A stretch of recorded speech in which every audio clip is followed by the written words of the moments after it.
Assalamualaikum warahmatullahi wabarakatuh.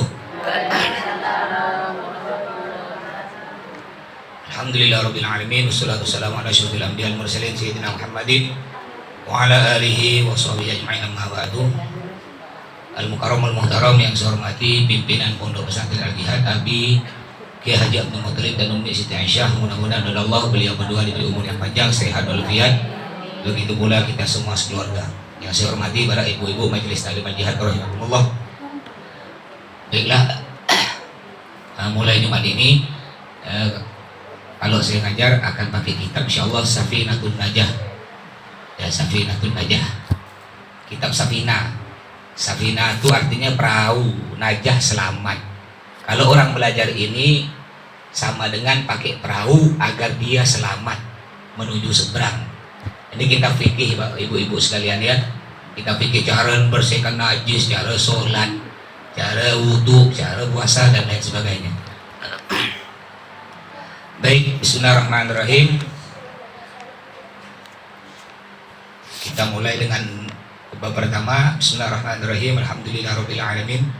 Wa bihi nasta'in ala umuri dunya waddin. Wa sallallahu ala sayyidina Muhammadin khataman nabiyyin wa alihi wa sahbihi ajma'in wa la haula wa la quwwata illa billahil aliyil azim. Faslun. Satu pasal pertama arkanul islami khamsatun. Rukun Islam ada 5. Rukun itu bahasa Arab artinya tiang. Jadi tiang Islam ada 5. Kalau hilang satu, roboh Islam. Begitu pula kalau kita buat rumah tuh umumnya tiangnya ada berapa, Bu? Ada 4 kan? Kira-kira kalau kita buat rumah tiangnya 4, dibuang satu, mereng nggak? Walaupun tidak roboh mereng. Kalau dibuang semua, roboh. Begitu pula Islam. Rukun Islam, tiang Islam ada 5. Harus kita punya 5-5-nya. Kurang satu, mereng. Apa yang pertama, rukun Islam yang pertama yang wajib kita punya, syahadatu an la ilaha illallah wa anna Muhammadar Rasulullah. Ya, baca syahadat. Coba sama-sama yuk, baca syahadat. Bismillahirrahmanirrahim. Asyhadu an la ilaha illallah wa asyhadu anna Muhammadar Rasulullah. Ada yang salah bisa. Ashin besar. Giginya katok keluarkan suara. Ashhadu, bukan asdu. Ada orang asdu alla ilaha illallah, asdu salah. Ashhadu. Coba Bu. Ashhadu. Enggak usah dulu. Ya, ashhadu. Ashhadu an la ilaha illallah. Coba. Ashhadu an la ilaha illallah. Wa ashhadu anna Muhammadar Rasulullah. Anna Muhammadar Rasulullah. Nah, ini ada yang salah gak sih? Wa ashhadu anna, salah, nanya tak panjang. Bukan wa ashhadu anna salah, pendek. Wa ashhadu anna Muhammadar Rasulullah, pendek. Ya, jadi rukun Islam yang pertama membaca 2 kalimat syahadat. Ada orang Islam sholat tak ada, puasa tak ada, baca syahadat tak pernah, baru nak kawin baru baca syahadat. Akhirnya ketika kawin baca syahadat tak lancar. Kenapa? Karena tak pernah baca syahadat. Ketika nak kawin kena penghulu, ikut kata penghulu. Asyhadu an la ilaha illallah.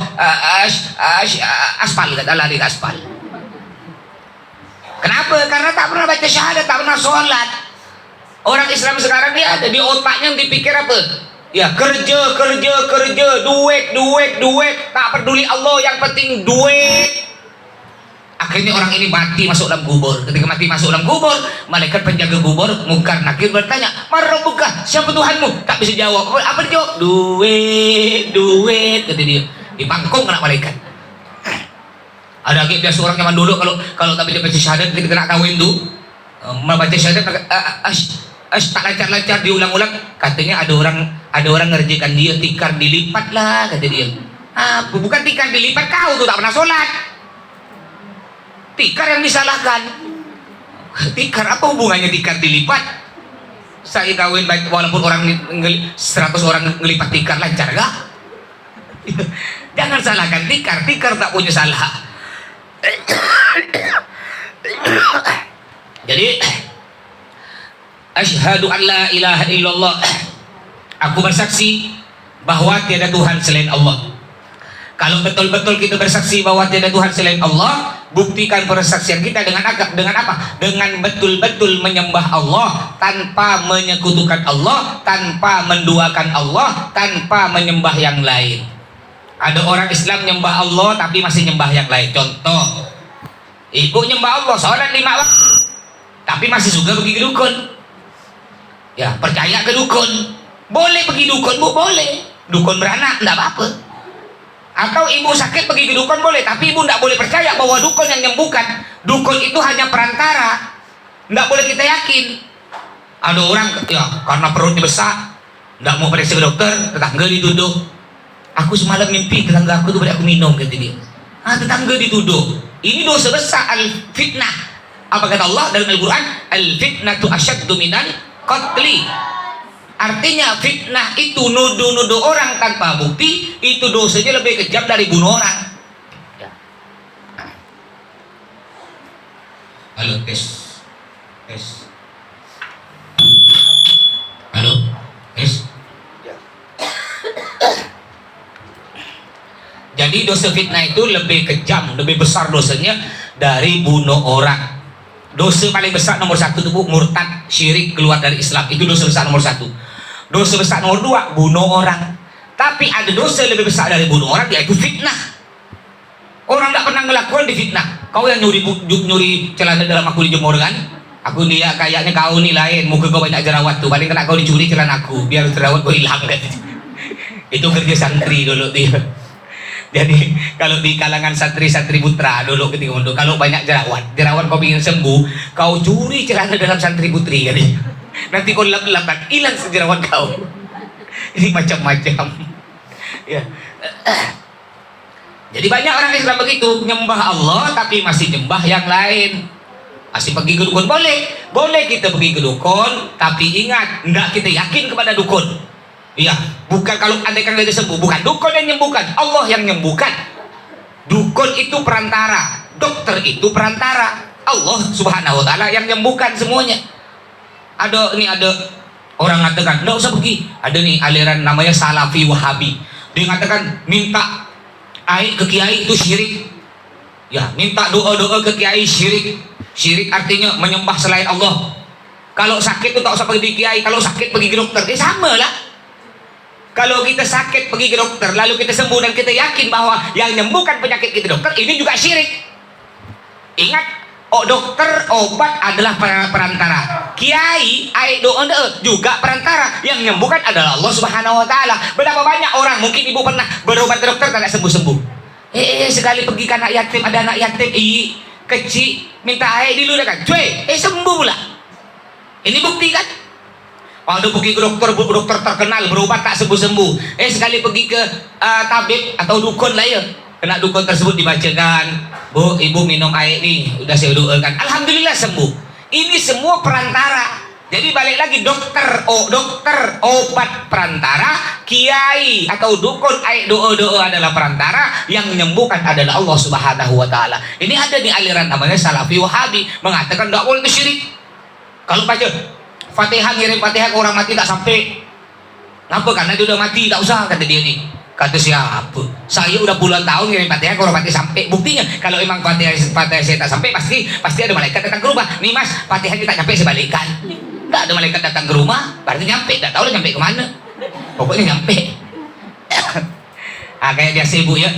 Kadang-kadang nih, ini penyakit kita nih ya. Zaman dulu nih nggak diajarkan karena orang tua kita, namanya datuk kita. Ya. Beda budak-budak kecil sekarang, nama kita tahu, nama datuknya tahu, tapi kita sendiri biasa nih, nama datuk kita bin ke atas tak tahu. Kita tahu bapak kita, bapak ibu namanya Abu Bakar bin siapa? Bin Abdullah. Bin di atasnya kita tahu kadang-kadang. Banyak kita nih, karena orang tua kita dulu saking miskin di zaman dulu tak sempat nak balik tahu-tahu gitu, Bu. Dia cari duit, ya sibuk kita mondokkan, sibuk ngajikan kita. Ini bukti, ini banyak saya ketika Fatihah tahlilan, bapaknya dia tahu, maaf mas, kakek saya tak tahu.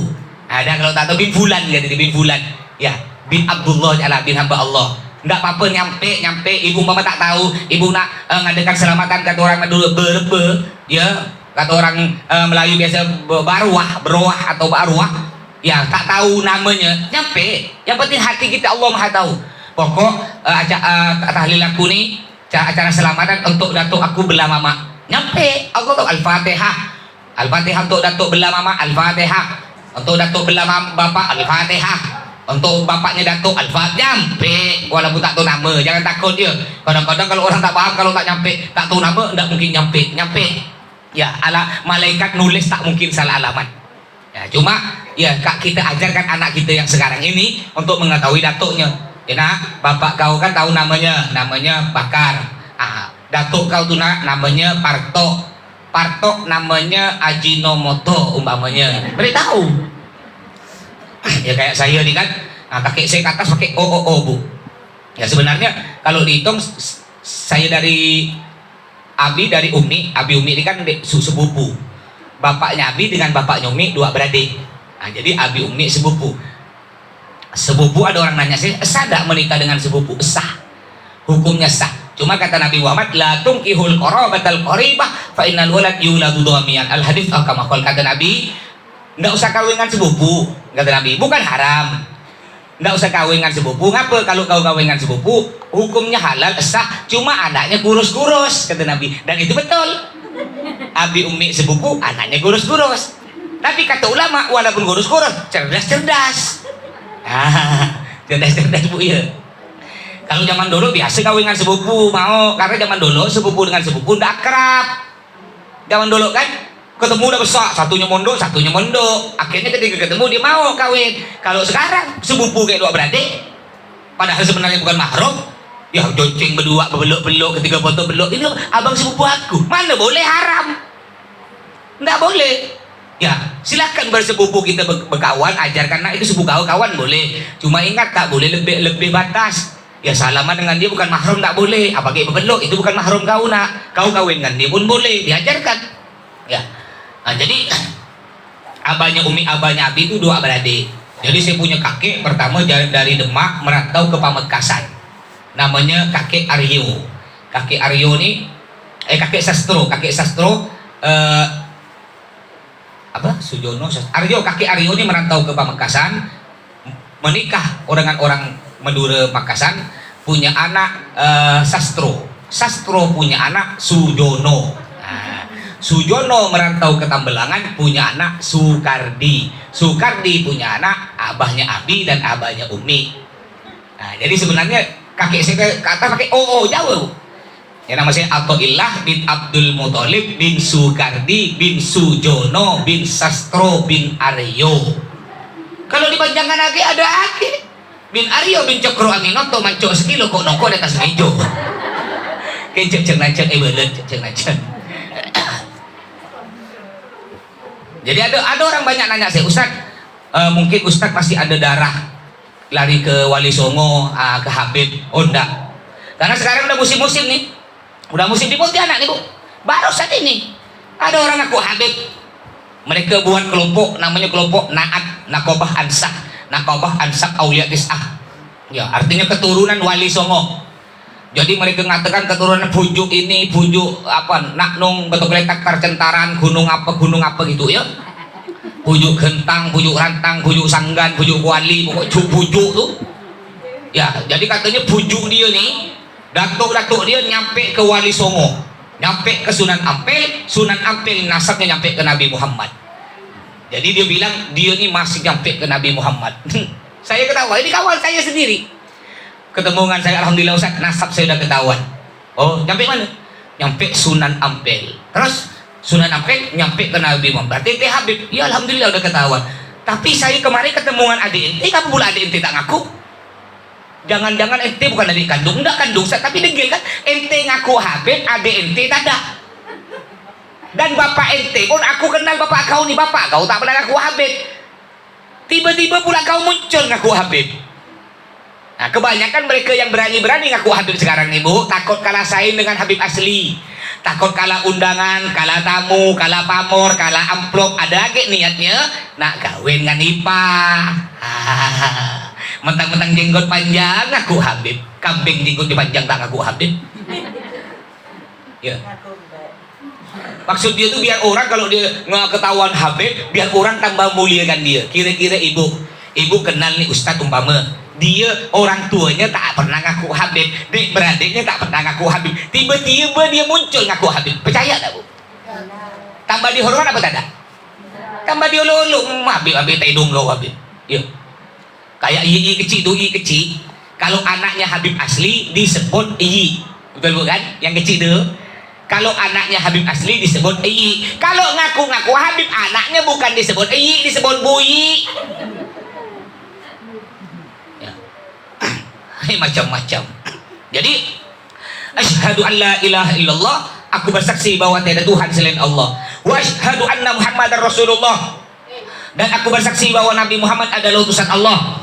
Ya, kalau betul-betul kita bersaksi bahwa Nabi Muhammad adalah utusan Allah, buktikan persaksian kita dengan apa? Dengan betul-betul mencintai Nabi Muhammad. Dari kecil anak kita tuh ajarkan, kenalkan siapa Nabi Muhammad. Nak, kita punya Nabi nak namanya Muhammad. Dari bayi tuh, dari belum lahir, Bapak Ibu, hamil atau ngayon anak cucu, kenalkan Nabi Muhammad dari bayi. Ya, kenalkan. Sallallahu ala Muhammad sallallahu ala. Jadi anak kita bayi itu dengar terus Muhammad atau ya Nabi salam alaika, Nabi ya Rasul salam alaika. Dengarkan Rasul, Nabi, Muhammad. Jadi anak kita dari bayi, dari dalam perut lahir terus yang didengar nama Nabi Muhammad. Di hatinya nanti tertulis nama Nabi Muhammad. Tapi ibu-ibu sekarang kan enggak. Sambil gendong bayi, sambil ngayon, bukan baca sholawat. Lagunya pun kemana, ya tak balik-balik anaknya dari kafe. Salah lagu, ibu. Kenalkan, nah kita punya Nabi namanya Muhammad. Anak saya kalau sebelum tidur tuh cerita Nabi cerita sahabat Nah, kenalkan. Ini cerita kancil dan seekor monyet. Ketika kancil berjalan dikejar oleh seekor monyet, dilempar dengan tai. Akhirnya anak di otaknya gimana jadi monyet jadi ngelempar orang pakai tai. Boleh lah cerita kancil, boleh untuk lucu-lucu ya, tapi jangan lupa ceritakan juga Nabi Muhammad. Nah, kita punya Nabi namanya Muhammad. Nabi Muhammad selain dipanggil Muhammad, beliau juga dipanggil Ahmad, dipanggil Toha, Yasin, Nadir, Mungdir, Bashir. Nah, Nabi Muhammad ayahnya Abdullah, ibunya Siti Aminah, pamannya Abu Thalib, kakeknya Abdul Muthalib. Nah, Nabi Muhammad punya saudara, punya putra laki-laki 3, punya putri perempuan 4. Nah, Nabi Muhammad punya kucing kesayangan namanya Muizzah. Tahu dari mana Mas? Saya tak tahu Mas cerita Nabi Muhammad. Belilah Bu, kan ada buku kisah Nabi 25 Nabi itu, beli ceritakan ke anaknya. Ibu pun dapat ilmu. Ya, dari kecil ajarkan anak kita bagaimana anak kita akan cinta kepada Nabi Muhammad. Kalau anak kita tidak kenal siapa itu Nabi Muhammad. Kayak ibu tidak kenal laki-laki, tiba-tiba ibu cinta. Ada laki-laki lewat, aku cinta kau, kenal lihat belum. Tapi kita bisa cinta nih, kayak ibu dulu cinta suaminya. Ibu cinta suami. Ibu yang sebelum ketika kawin suami ibu datang dengan keluarga ngelamar ibu langsung mau apa tidak? Ibu mau karena udah kenal kan? Udah kenal, udah pernah ngelihat dia, udah pernah ngomong, keluarganya kenal. Coba tiba-tiba nggak ada orang kenal, nih ibu punya anak perempuan, tiba-tiba ada laki-laki tak tentu rudu, tak tahu dari mana, tiba-tiba datang, Bu, aku nak kawin dengan anak kau. Diterima langsung atau enggak? Mikir dulu kita kan, tunggu dulu, aku tak kenal kau, tiba-tiba kau nak kawin dengan anak aku. Tapi coba ada laki-laki kita udah kenal Bu, akhlaknya bagus, ibadahnya bagus, ganteng, kaya, orang tuanya ulama, datang ke rumah ibu, kira-kira gimana? Nggak ngelamar ya ibu, udah lain dah, nggak ngelamar, cuma main-main. Paling dia mau kan aku, pede, padahal cuma main-main. Gimana kira-kira Bu, ini yang soleh, ahli ibadah, pintar, kaya, ganteng, tiba-tiba datang ke rumah ibu, minta anak ibu, ditolak apa langsung mau? Langsung mau, pakai mobil Alphard, nggak bungkus lagi, bukan kayak Alphard saya itu Alphard EH. Ya, Karena apa kita mau? Karena kita udah kenal, akhirnya timbul cinta. Begitu pula bagaimana anak kita akan cinta kepada Nabi Muhammad kalau anak kita belum kenal siapa itu Nabi Muhammad. Ya, makanya kenalkan kepada Nabi Muhammad dengan apa? Dengan nih, ajarkan sholawat, Bu. Kalau anaknya ada acara di masjid ibu surau tiap malam Jumat, ya. Atau ibu punya anak kecil-kecil, laki-laki mamanya, suami ibu berangkat sholawatan malam Jumat tuh suruh, bawa bang, bawa. Biar anak kita terbiasa. Nih barusan Bu viral nih, ada video pendek 1 menit. Viral. Jadi ditanya, siapa artis ini? Apal. Siapa artis ini? Apal. Tapi ketika ditanya, kau pernah sholat maghrib? Kadang-kadang. Coba kau niat sholat maghrib. Ya.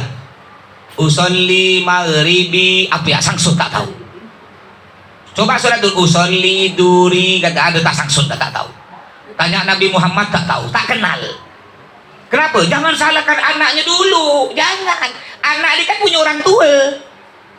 Anak ini kan masih budak-budak. Salah bodoh wajar. Berarti kalau anak tadi tak bisa jawab, siapa yang salah? Kalau anak-anak masih kecil, siapa yang salah? Orang tuanya yang salah. Kenapa orang tuanya anaknya tidak dimondokkan? Kenapa orang tuanya anaknya diberi HP? Kenapa orang tuanya dibiarkan anaknya bergaul dengan siapa saja? Jangan salahkan. Kecuali kalau anak udah besar, ya udah pernah dimondokkan, tapi anaknya nakal, ibu lepas tanggung jawab. Aku udah mondokkan kau, aku udah ngajikan kau ke pesantren, ikut sekolah malam, aku mondokkan kau ke Jawa, mondok ke Al-Jihad. Ya sekarang kau nakal, ibu udah selamat dah, lepas tanggung jawab. Ibu nggak akan dituntut, Bu. Tapi sebaliknya, ibu punya anak dibiarkan tidak mondok, padahal ibu mampu punya duit. Banyak orang sekarang gitu ketika untuk pendaftaran pondok kayak di Al-Jihad. Sekarang Al-Jihad pendaftarannya kurang lebih kalau perempuan 5 juta, laki-laki 4,5 juta. Ada nih wali murid ketika datang. Berapa pendaftaran total, Mas? Anak Bapak laki-laki perempuan, Mas? 5 juta. 5 juta mahal, Mas, ya kata dia. Bisa diskon 3 juta. Gini aja, Bapak beli HP berapa? 3,5 juta. Bisa nggak saya beli 1 juta? Bisa. Bayangkan HP 3,5 juta mampu, motor 30 juta mampu dia beli bayar. Untuk anak yang akan doakan dia ketika nanti mati di dalam kubur, yang nak doakan dia di atas kubur, 5 juta masih mikir. Ini hanya bayar sekali selama 7 tahun, tidak dipinta lagi. Ini HP. Aduh, HP 7 tahun orang tak ganti, jarang kan? Kebanyakan 2 tahun ganti HP. Tiap tahun ganti motor mampu. Kulkas ibu pernah enggak, Bu? Kulkas ibu ada enggak umurnya 7 tahun? 7 tahun. 3 tahun deh ganti baru lagi. Ya. Ini untuk anak mondok sini 10 tahun. Cuma pendaftaran 5 juta masih mending. Masih ribut. Mahal kata dia. Jadi benteng terakhir, Bu, bagi anak kita, Bu. Jika ibu ingin anaknya selamat, benteng terakhir sisa 1 di zaman yang rusak ini apa? Pondok, enggak ada lagi. Memang sih ada pondok kemarin ada ribut, ya yang anak kiainya tuh ibu mungkin dengarkan masuk TV kan, anak kiai nganuk santri, jangan kita pukul rata. Oh berarti semua pondok gitu, tak boleh, nggak boleh. Berarti semua, kalau kita bilang semua pondok itu sama kita bilang semua kiai gitu, berarti kita fitnah, nuduh. Berarti saya gitu, Abi gitu, Bim Toha yang punya pondok gitu, Habib Umar bin Hafid yang di Yaman punya pondok gitu, berarti kita nuduh gitu. Naudzubillah min dzalik, dosa besar. Nggak semua gitu. Kebetulan ada 1 pondok begitu, cuma digoreng oleh berita. Coba kalau pelakunya kiai, pelakunya ustaz, tak habis-habis berita di TV itu sebulan tak habis-habis. Coba pelakunya artis, pejabat, belum tentu masuk TV. Ini begitu. Sekarang kalau urusan dengan Islam digoreng, dijelek-jelekkan. Jadi ibu jangan langsung makan mentah-mentah, Bu. Ya. Enggak semua pondok, banyak masih pondok. Makanya kalau nak mondokkan anak jangan sembarangan pilih pondok.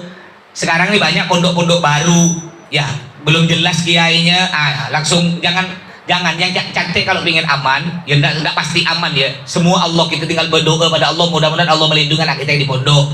Ya kita kan hanya ikhtiar berusaha cari pondok yang kiainya jelas. Kiainya tuh guru-gurunya ke atas siapa, dan kita tahu pribadi kiainya, keluarga kiai itu gimana kepribadiannya, tingkah lakunya, akhlaknya kepada tetangga, kepada santri. Terus cari pondoknya udah jelas, alumninya udah banyak yang jadi begini, baru kita mondokkan.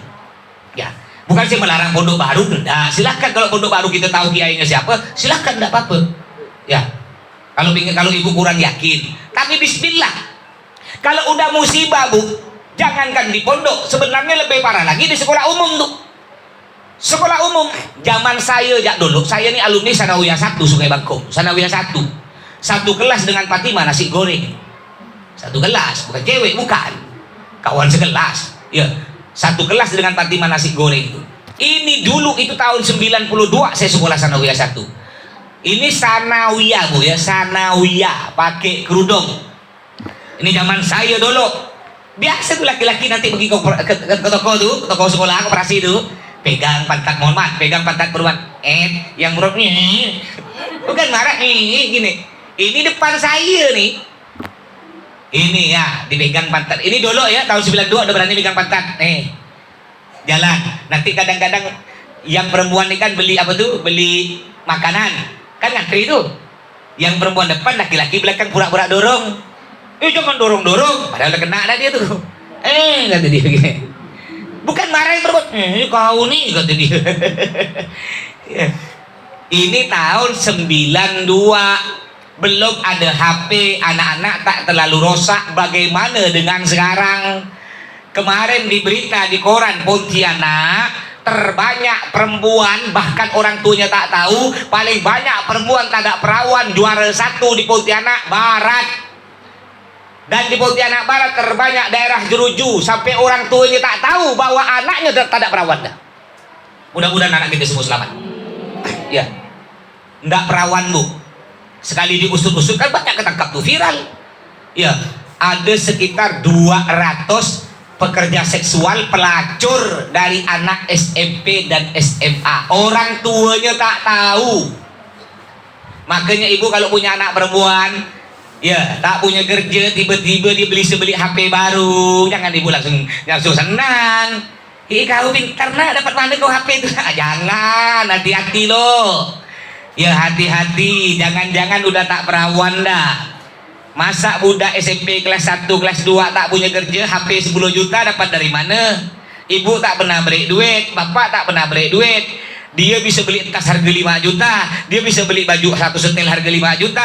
Dapat duit dari mana Bu? Jangan ibu langsung senang, langsung percaya. Tak ada mak, kami punya kawan tuh mak kaya, dia belikan kami. Nyaman negara orang segampang itu belikan HP harga 10 juta, anak siapa? Ini bukti Bu, di Pontianak Barat. Juara 1 banyak perempuan SMP SMA tak ada perawan, paling banyak Pontianak Barat. Dan terbanyak di Pontianak Barat di jeruju, paling banyak. Jadi benteng terakhir agar kita aman, anak kita masukkan ke pondok pesantren. Ibu kalau anaknya masuk di pondok, ibu tenang makan, tenang kerja, tenang tidur, tak ada mikir, tenang anak kita di pondok. Dan kalau anaknya mondok, orang tua tak usah kalah. Ini banyak nih orang tua salah. Kadang-kadang bapaknya keras, emaknya tak ada. Emaknya keras, bapaknya tak ada.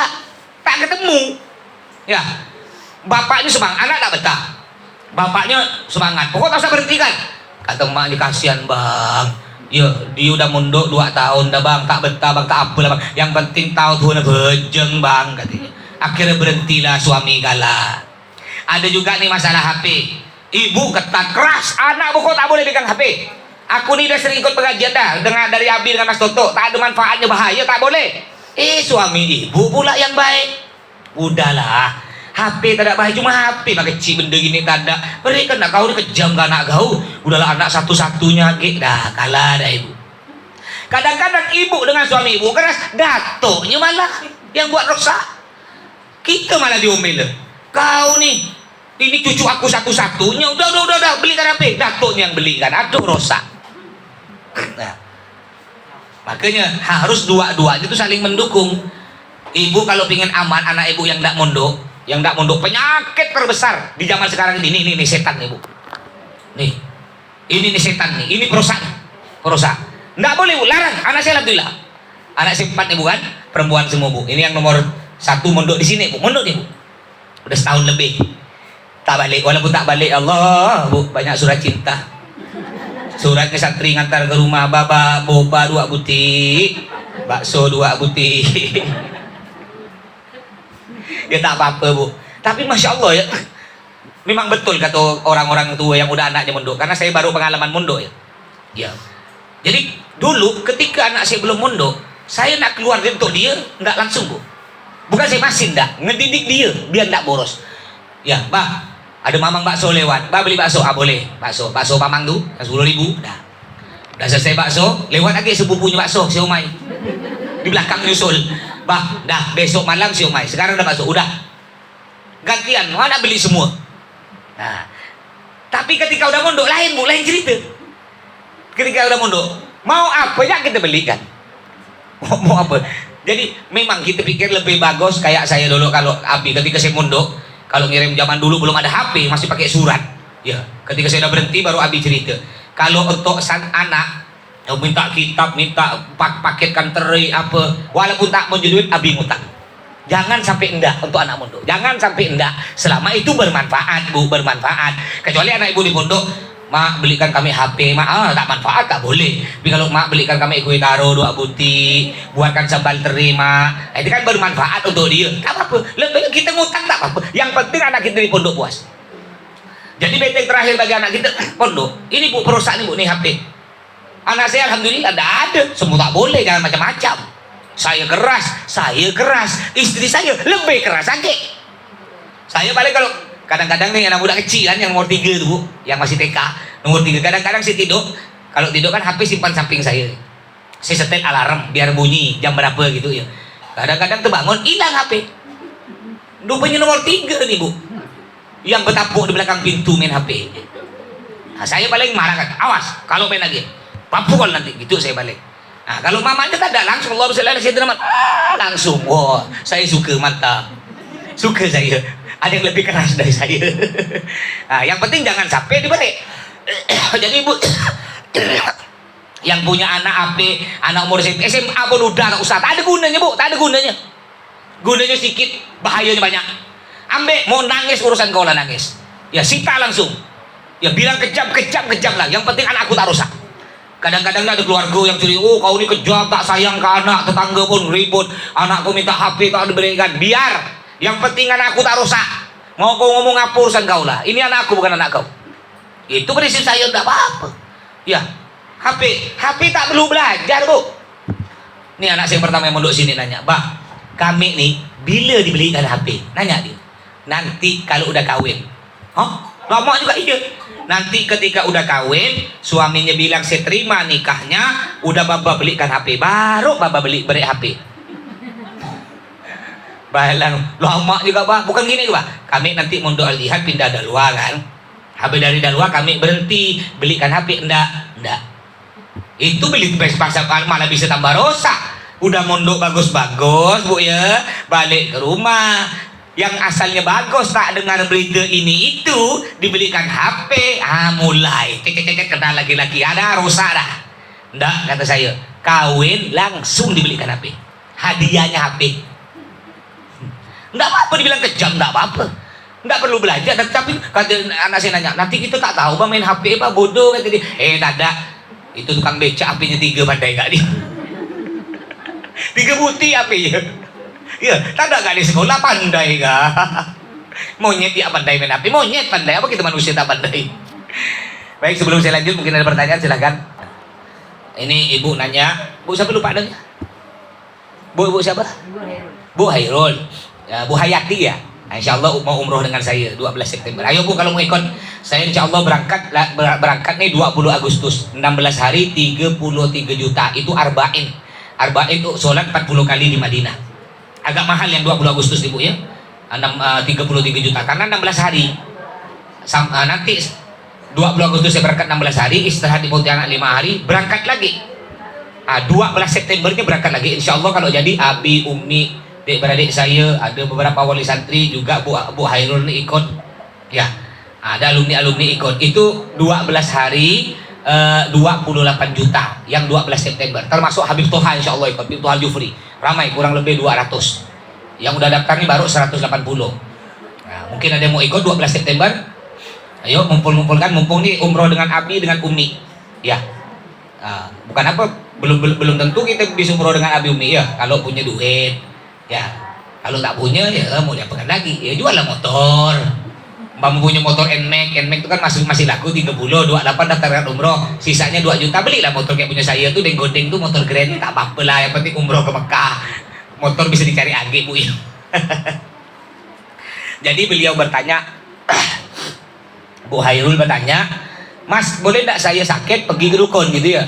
Boleh, saya bilang tadi boleh pergi ke dukun berobat. Yang penting kita tidak percaya bahwa dukun yang menyembuhkan. Tapi ingat, boleh pergi ke dukun, kita lihat dukunnya yang betul-betul dukun yang ngobati kita secara Islam. Tapi kalau dukun udah aneh-aneh, Bu, ibu nak bedakan dukun putih, dukun hitam ya. Kan ada dukun putih, dukun hitam. Ilmu putih, ilmu hitam. Cara bedakan gini. Gimana cara bedakan dukun putih, dukun hitam? Kalau cuma nampak gigi, berarti dukun hitam. Iya. Apalagi malam-malam ketawa nampak gigi, pasti dukun hitam tuh. Ya, udah gelap hitam lah dia. Ya, jadi cara bedakan dukun putih, dukun hitam. Kalau kita pergi ke satu orang, lalu dia bilang kita, Bu, siapkan air putih atau air zam-zam dan sesuatu yang wangi, minyak wangi, gaharu, dan bacaannya pun berbahasa Arab, berarti ini dukun putih. Tapi kalau kita pergi ke seorang dukun, nyiapkan macam-macam, nyiapkan rokok 7 batang, nyiapkan kain 7 warna, nyiapkan apa lagi biasanya ayam selasi warna hitam lengkap dengan bumbu dan tukang masak. Saya pun mau gak? Siapa tak mau? Dan doanya pun aneh-aneh Bu ya. Bacanya bukan bahasa Arab, nyoba bacanya gini, joti celik kembali berjahe cabai tahi tahu tempe tayo umpamanya yo. Bahasa umpama. Ini udah jelas dukun hitam bersekongkol dengan setan. Tak boleh kita pergi. Haram. Jadi kalau udah minta aneh-aneh Bu ya, dukun kita lihat kan Ibu tahu. Kadang-kadang minta apa tuh, kain warna kuning, rambut 7 helai, minta silet, minta jarum, minta gunting, minta apa lagi macam-macam, minta kulkas, minta mobil, aduh itu macam-macam. Ya udah, tak usah pergi Bu, itu bersekongkol dengan setan, jelas sudah itu. Tapi kalau kita pergi ke dukun cuma minta yang tidak melanggar syariat, minta air putih, air zam-zam, yang wangi-wangi ya, air pandan itu kan wangi. Doanya pun bahasa Arab, itu boleh kita pergi. Tapi ingat, kalau kita sembuh bukan dia yang menyembuhkan, yang menyembuhkan Allah, itu hanya perantara saja ya Bu Airul. Baik, lagi ada lagi Masalah ini Ustaz. salah ya.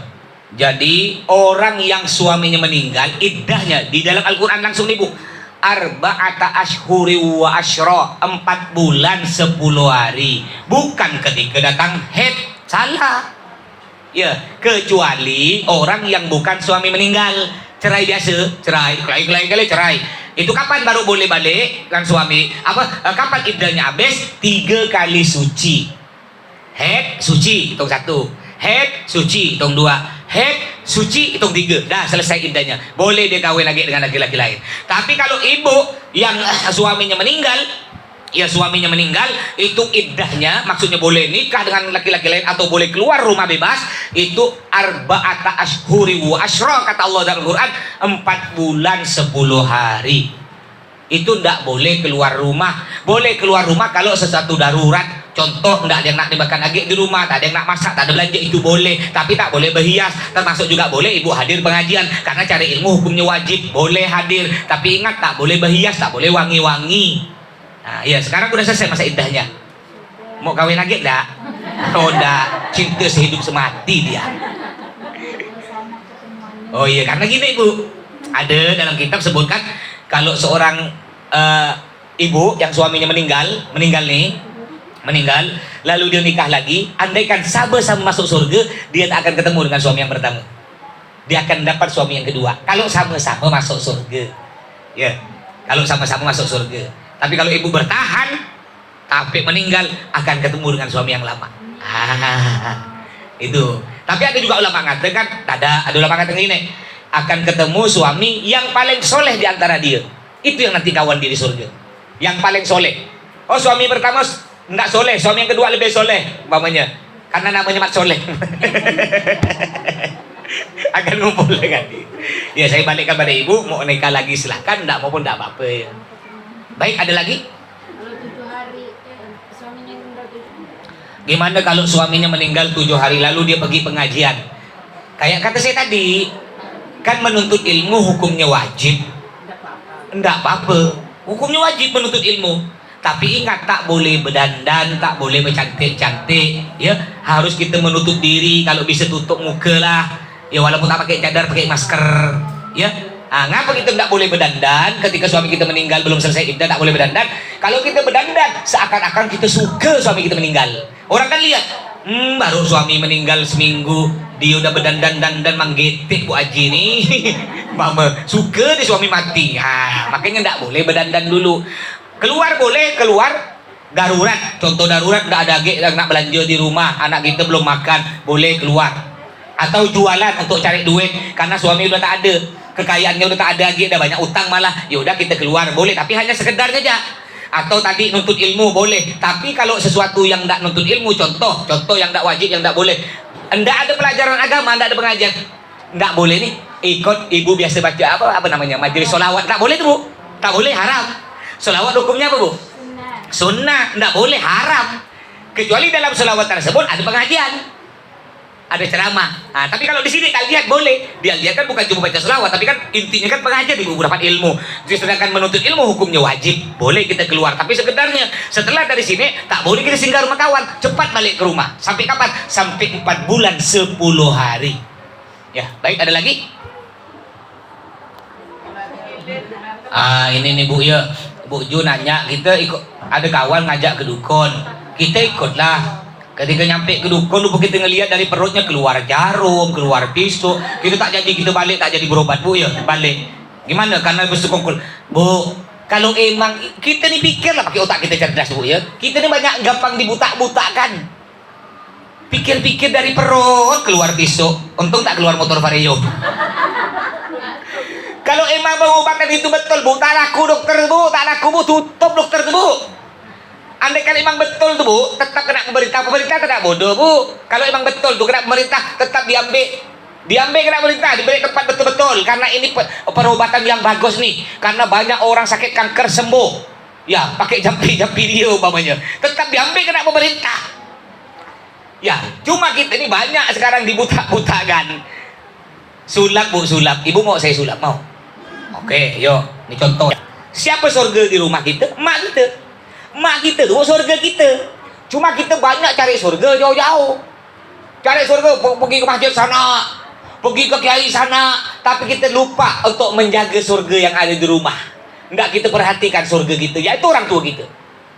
Nah, begitu pula kita jauh-jauh cari doa sana doa sini, yang dekat sini yang banyak orang pergi. Ibu lihat Bu, ibu yang biasa lihat mobil-mobil keluar masuk tuh Bu, yang ke sini itu ngambil minta doa, ngambil air. Habis itu kalau doa kan orang minta doa, enggak langsung iya bentar, enggak langsung, kecuali ibu datang ke bawah air. Biasanya gini, tunggu 3 hari lagi ambil, 3 hari lagi ambil. Biasa pakai air zam-zam, kalau ada air zam-zam 3 hari lagi ambil, diambil, disimpan di sini nih Bu, airnya. Santri yang bacakan, ya abi baca, santri baca.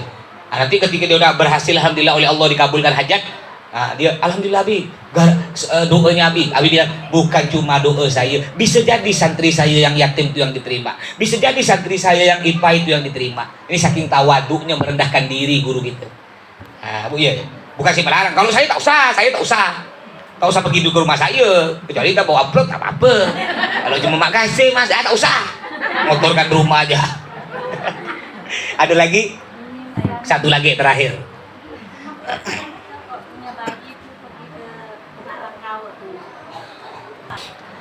Ini ada orang kena, kata orang Madura, langkau. Anak saya pernah kena dulu. Yang pertama yang mondok nih Bu ya, Iim nih. Ya langkau tuh kurus gitu Bu ya. Kurusnya parah. Ya. Kata orang tak boleh anaknya makan nasi orang meninggal. Enggak boleh. Ya enggak boleh makan macam-macam lah. Ya. Ke janur. Siapa nak makan janur? Bodoh lah dia janur dimakan. Oh megang janur tak boleh. Enggak, itu bohong. Tak boleh. Boleh, tak apa-apa makan boleh. Yang mana ada orang meninggal buat nasi? Nasi orang meninggal katanya. Yang masak kan orang hidup. Kayak banyak orang biasa, orang tua-tua zaman dulu nih, ketika tahlil tak mau dimakan. Saya berapa kali ketemu, saya kerjakan makan ujung-ujung dia. Ya. Bah, udah tua nih panggil abah. Bah, kalau saya ceramah di kamu, makan bah. Kiai, saya kena orang tua saya tak boleh makan nasi orang meninggal kan sih. Ini orang berdua lagi gini. Ngapa bah? Nggak boleh. Langsung saya kalau makan badan saya sakit semua. Bah, ini bukan nasi orang meninggal, bah. Kalau memang nasi orang meninggal, saya pun tak mau lari sih, bah. Siapa dan tubuh nasi? Ini yang masak orang hidup, bah. Dan ini, bah, bukan penyakit. Ini bahkan doa untuk abah. Ini nasi udah didoakan, bah. Dan sama ke abah ngolok-ngolok saya. Kalau abah tak mau makan, berarti saya doakan. Nggak ada guna saya doa. Tak boleh dimakan nasi doa dari kiai. Kan saya doakan tadi, bah. Yang baca doa. Abah amin. Kenapa abah tak mau makan? Artinya apa tak percaya dengan doa saya kan? Gimana? Gila tadi. Makan. Saya rata-rata kalau ketemu saya makan. Nanti ketemu lagi cara lagi gimana, Pak? Masih enggak mau ya? Gimana sakit? Alhamdulillah enggak nyaman kebetulan gitu. Salim, Pak Salim. Ya, jadi enggak apa-apa makan ya, makan. Ya. Jangan kita takut, Bu. La dororo wala diroro kata Nabi Muhammad. Nabi bilang la dororo wala diroro. Enggak ada yang bahaya, enggak ada yang membahayakan kecuali dengan izin Allah. Ya. Kalau nasi dari acara orang meninggal makan enggak apa-apa. Kecuali yang tak boleh nasi lauk babi, tak boleh, haram. Nasi ada racunnya tak boleh, haram. Atau orang itu masih bayi diberi cabai, tak boleh. Memang tak boleh kata dokter. Kalau nasi selama nasinya bisa dimakan, boleh-boleh saja, halal. Ya. Macam-macam katanya daging ini, ibu-ibu paling ngamuk tuh. Suaminya tak boleh makan piring 2 butik, bisa kawin lagi. Ngamuk, bang, awas kok, ngamuk dia tuh. Abang piring susu 4, macam-macam ya. Ya. Berarti kalau suaminya makan piring lapis 100, bini 100. Tak boleh perempuan duduk di depan pintu kata dia. Apa gitu, tak boleh duduk di atas bantal kena bisul. Tak boleh jalan begini cepat lupa. Ya, tak ada Bu, tak ada. Itu bual ya. Cuma kebetulan zaman dulu ada orang makan pakai piring 3 butik, dikawin 3 pada jadikan judul kena dia. Kayak tak boleh acara kawin bulan tekepe. Bulan kemarin dulu tak boleh karena itu terjepit antara 2 lebaran, tak bagus kata dia. Padahal yang paling bagus tuh orang kawin bulan tekepe.